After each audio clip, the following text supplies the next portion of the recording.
Hi friends, இன்றைக்கி மதுரை மகா சமையலில் பச்சைப்பயிறு யூஸ் பண்ணி சுண்டல் எப்படி பண்ணலான்றதை பார்க்க போகிறோம். இது வரைக்கும் சேனலை சப்ஸ்கிரைப் பண்ணாமல் இருந்தீங்கன்னா சப்ஸ்கிரைப் பண்ணிக்கோங்க. கூடவே பக்கத்தில் உள்ள பெல் பட்டனை கிளிக் பண்ணிக்கோங்க. இந்த வீடியோஸ் பிடிச்சிருந்துச்சுன்னா லைக் பண்ணி உங்கள் ஃப்ரெண்ட்ஸ்க்கு ஷேர் பண்ணுங்கள். வாங்க வீடியோ பார்க்கலாம். இப்போ சுண்டல் பண்ணுறதுக்கு நான் பச்சைப்பயிறு எடுத்துருக்கிறேன். பச்சைப்பயிறு பார்த்திங்கன்னா 8 மணி நேரம் நான் ஊற வச்சு எடுத்துருக்கிறேன்.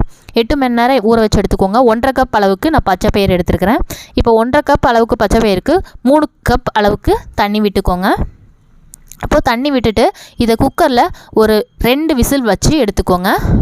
இப்போ பாருங்கள், நான் குக்கரில் மாற்றிட்டேன். குக்கரில் பார்த்திங்கன்னா தண்ணி விட்டு வச்சுருக்கிறேன். இந்த மாதிரி கொதி வந்ததுக்கப்புறமா குக்கரில் மூடி போட்டுட்டு விசில் போட்டு எடுத்துக்கோங்க. 2 விசில் வச்சு எடுத்துக்கோங்க. இப்போது ஒரு கடாயை ஹீட் பண்ணிக்கோங்க. நான் பாசிப்பருப்பு பார்த்திங்கன்னா தனியாகவே தண்ணியெல்லாம் வடிகட்டி எடுத்து வச்சுட்டேன். பாருங்கள், நல்லா வெந்துருச்சு. இந்த மாதிரி வேக வச்சு எடுத்துக்கணும். இப்போது கடாய் ஹீட் ஆனதுக்கப்புறமா அதில் ஆயில் விட்டுக்கோங்க.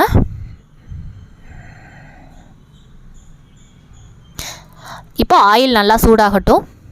ஆயில் சூடானதுக்கப்புறமா அரை டேபிள் ஸ்பூன் அளவுக்கு கடுகு உளுந்தப்பருப்பு 2 சேர்த்து ஆட் பண்ணிக்கோங்க. அரை டேபிள் ஸ்பூன் அளவுக்கு ஆட் பண்ணிக்கோங்க.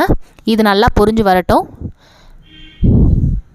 இந்த மாதிரி நல்லா பொரிஞ்சதுக்கப்புறமா 2 வத்தல் அளவுக்கு எடுத்துக்கோங்க. 2 காஞ்ச வத்தல், கூடவே ஒரு கொத்து கருவேப்பிலை, இது 2ஐயும் ஆட் பண்ணிவிட்டு மிக்ஸ் பண்ணி விட்டுக்கோங்க. அரை டீஸ்பூன் அளவுக்கு பெருங்காயம். நம்ம பருப்பில் வேக வைக்கும்போது உப்பு எதுவுமே போடல. அதுக்கு தேவையான அளவுக்கு உப்பையும் ஆட் பண்ணிக்கோங்க. ஆட் பண்ணிவிட்டு இதை ஒரு கிளறி விட்டுக்கோங்க. அவ்வளோதாங்க, நமக்கு ரெடி ஆயிடுச்சு. இதுக்கப்புறமா நம்ம பருப்பும் தேங்காய் பூவும் போட்டு கிளறி எடுத்து வச்சிட வேண்டியதான். இப்போ இந்த மாதிரி வதக்குனதுக்கப்புறமா நம்ம வேக வச்சுருக்கோம் பார்த்திங்களா பாசிப்பருப்பு, அதை ஆட் பண்ணிக்கோங்க. பச்சைப்பயிரை ஆட் பண்ணிக்கோங்க. வேக வச்சுருக்க பச்சைப்பயிரை ஆட் பண்ணிவிட்டு இது நல்லா ஒரு கிளறி விட்டுக்கோங்க.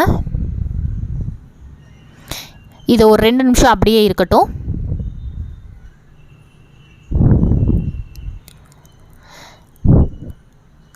இந்த மாதிரி 2 நிமிஷம் மட்டும் வதக்கி விட்டதுக்கப்புறமா இதில் தேங்காய் பூ ஆட் பண்ணிக்கோங்க. தேங்காய் பூ நான் ஆட் பண்ணது மிஸ் ஆயிடுச்சு. நான் இப்போ தேங்காய் பூ உங்களுக்கு காட்டுறேன் பாருங்கள். இந்த மாதிரி நல்லா துருவி எடுத்து வச்சுருக்கிறேன். உங்களுக்கு எவ்வளோ தேங்காய் பூ தேவைப்படுதோ அந்தளவுக்கு தேங்காய் பூ ஆட் பண்ணிக்கோங்க. ஆட் பண்ணிவிட்டு அப்படியே இறக்கிற வேண்டியதான். இதை ஒரு பிளேட்டுக்கு மாற்றிக்கோங்க. இப்போ ஒரு பவுலில் நான் மாற்றிக்கிறேன். இப்போ நமக்கு சுண்டல் ரெடி ஆயிடுச்சு. இந்த சுண்டலை ஒரு பவுலில் மாற்றி சாப்பிட ஆரம்பிச்சிடலாம். இதை ட்ரை பண்ணி பாருங்கள். ட்ரை பண்ணி பார்த்துட்டு எப்படி வந்திருக்குன்றதை கமெண்ட் பாக்ஸில் கமெண்ட் பண்ணி சொல்லுங்கள். இது வரைக்கும் சேனலை சப்ஸ்கிரைப் பண்ணாமல் இருந்தீங்கன்னா கீழே உள்ள ரெட் கலர் சப்ஸ்கிரைப் பட்டனை கிளிக் பண்ணிக்கோங்க. கூடவே பக்கத்தில் உள்ள பெல் பட்டனை கிளிக் பண்ணிக்கோங்க. இந்த வீடியோஸ் பிடிச்சிருந்துச்சுன்னா லைக் பண்ணி உங்கள் ஃப்ரெண்ட்ஸ்க்கு ஷேர் பண்ணுங்கள். தேங்க்யூ.